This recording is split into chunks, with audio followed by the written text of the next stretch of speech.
we're a little late to the party. I've made a video in about 10 days. Sorry for the delay. This is going to be reflecting month 7. It's currently March 4th, so we are like well behind.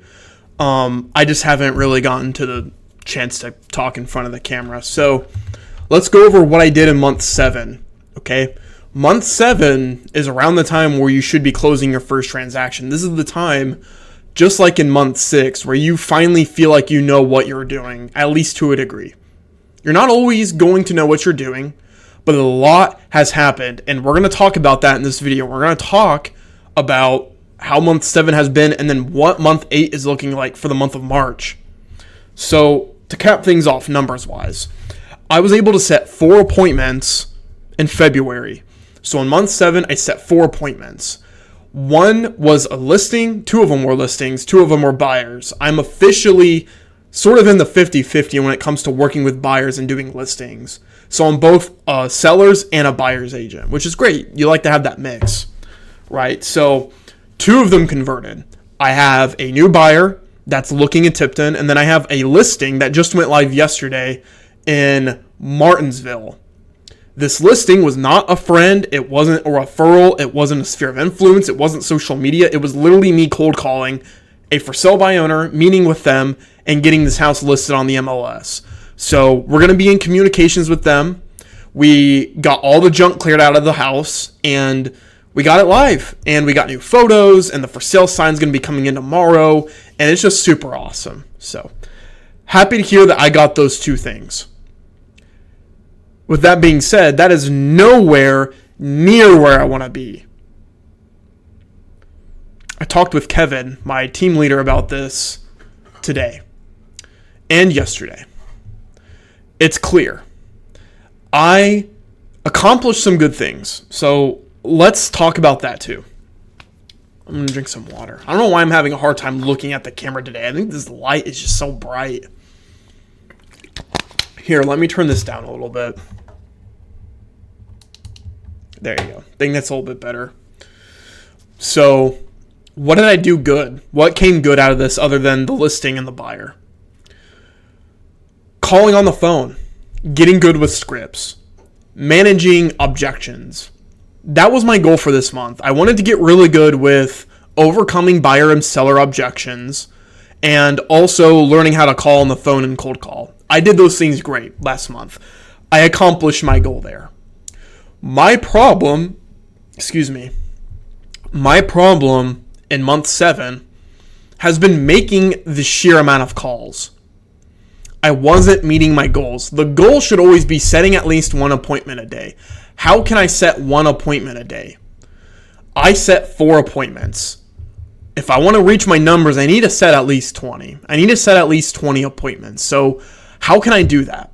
Well, it's to make more calls. It's to reach out to my sphere of influence. It's to keep posting on social media, but ultimately making those freaking calls. I'm not even close to the amount of calls I need to make every month in order to achieve my goal. I'm just not. And that includes lead follow-up. That includes for sale by owner calls. That includes my sphere of influence.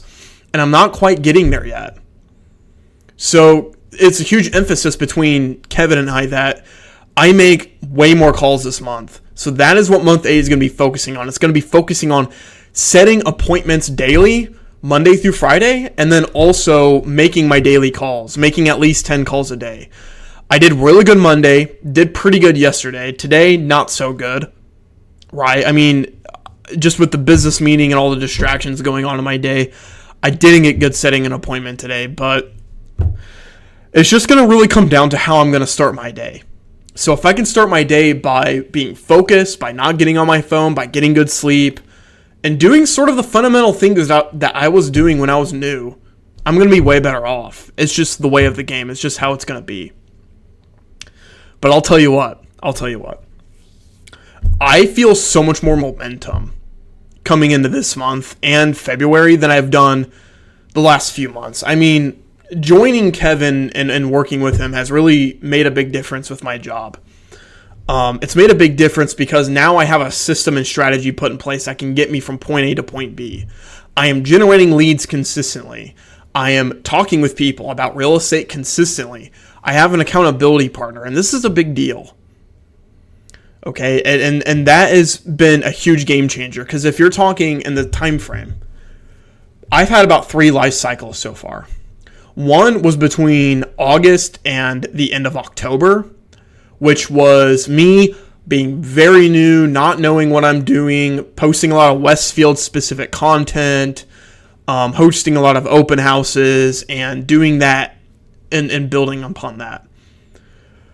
Second cycle was the end of 2025. So between November and December was sort of a time where I felt like I kind of huddled up, and I started getting all these Zillow leads, and I was like, man, look at all these clients I'm getting, and all these Zillow leads went nowhere because I didn't do a good job converting them into actual clients. It's one thing to sign a contract. It's another thing for them to actually be committed to the process and wanting to buy a house. So I hurdled up. I stopped posting on social media. I kind of fell flat on my face at the end of the year. And although I was able to build that momentum of signing contracts, I wasn't getting anything done. Fast forward to January, I'm starting to pick things back up a bit. I'm calling my sphere. I got really good at making my calls, but I didn't know what to say. I wasn't really good at making cold calls, for example. February changed that. I got really good at scripts. I got really good at calling on the phone, and I got really good at the presentation and the listing presentation and stuff like that. I just didn't make enough calls. And this month, I want it to be the best of both worlds, where I'm making all my calls, but I'm also getting better at conversions, setting appointments, and getting contracts signed, whether it be listings or buyers. And it's going to keep picking up. The momentum's going to keep picking up. It's only going to start getting warmer. I'm going to have the whole summer to really hone in on my business. And I think it's going to be a really lucrative year. Now, here's the bad news. My very first listing, Fortville. I dropped it. I only have one Martinsville listing now. I dropped the listing in Fortville. That very first listing I got, that video I made that you remember, my first listing, I dropped it. And it's for a multitude of reasons. I'm not going to badmouth anybody. I'm not here to talk crap. I'm not here to disrespect. I'm going to say what happened for what it is. I was new. So when I met with this for sell by owner, I was new. I didn't have a listing packet. I had comps, but I didn't look at the comps deeply enough to get a good price. So my price offering on what I thought the home could sell for was way off. And I wasn't really great at portraying the plan and the strategy. With that being said, it's just unfortunate that the seller that I've been working with is also very hard to communicate with. And they were also very, just being very rude and disrespectful, in the sense of I helped clean their house, and we also provided photos for the house for the listing, and they absolutely disrespected us on it, hated on us, was being very rude and disrespectful and making these insults very personal. And this was within a few days of the listing going live. I mean, they were an absolute nightmare to work with. And it got to a point where communication with them was almost impossible. I mean, they were expecting me to shovel their snow, which as a real estate agent, you shouldn't be doing landscaping for your clients, simply because of the risk involved, including if you get injured, your insurance isn't covering that, and they could get sued if you decide to sue them. And quite frankly, it's their responsibility to take care of the house. And they were getting upset at me for not doing that stuff, and we mispriced the house, and the big kicker of this entire thing was that they weren't willing to go down on price. When I offered a temporary rate buy down to make the home more affordable, I got ghosted for 2 weeks. And every time someone would disrespect, or I guess not disrespect, but every time we would have a buyer come into the house and we would hear, the kitchen's not updated, it would always be, don't hype up the kitchen description, instead of, the kitchen needs updated, so we need to lower the price, which is really what we should have done. And they just weren't taking any of the advice I was giving, and communication with them was almost non-existent. So we dropped it.